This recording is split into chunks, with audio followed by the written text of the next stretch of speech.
ঘটনাগুলির মধ্যে অন্যতম ঘটনা ছিল লাক্ষাগৃহের আগুন।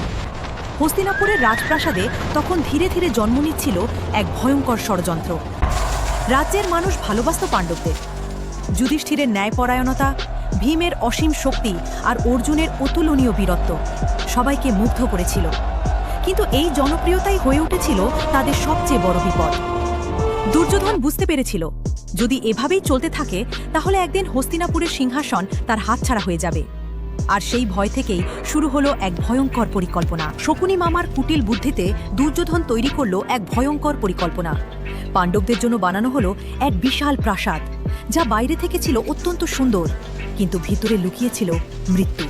সেই প্রাসাদ তৈরি হয়েছিল লাক্ষা, মোম ও অন্যান্য দাহ্য পদার্থ দিয়ে। একবার আগুন লাগলে মুহূর্তের মধ্যেই সব পুড়ে ছাই হয়ে যাবে।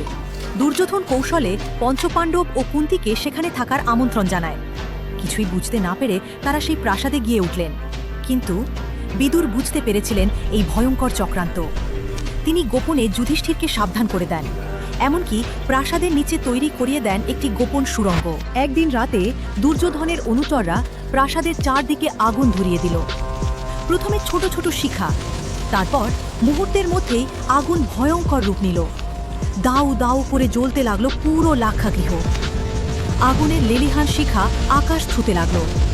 কাঠ ভেঙে পড়ার শব্দ, মানুষের চিৎকার, আর চারদিকে শুধু ধোঁয়া আর আগুন। আগুন তখন চারদিক থেকে তাদের ঘিরে ফেলছে। কিন্তু বিদুরের কথা যুধিষ্ঠিরের মনে ছিল।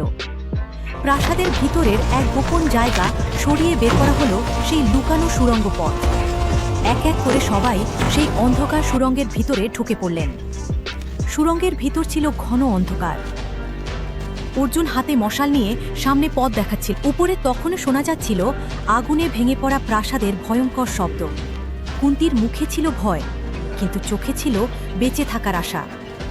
অনেকক্ষণ পর অবশেষে তারা সুড়ঙ্গের শেষ প্রান্ত দিয়ে বেরিয়ে এলেন এক গভীর জঙ্গলে। পেছনে তাকাতেই দেখা গেল দূরে লাক্ষাগৃহ এখনও আগুনে জ্বলছে। আকাশ লাল হয়ে উঠেছে আগুনের আলোয়। সেই রাতেই সবাই ভেবে নিয়েছিল পাণ্ডবরা আর বেঁচে নেই। কিন্তু আগুনের ভিতর থেকেই শুরু হয়েছিল পাণ্ডবদের নতুন জীবন আর মহাভারতের সবচেয়ে বড় যুদ্ধের পথ।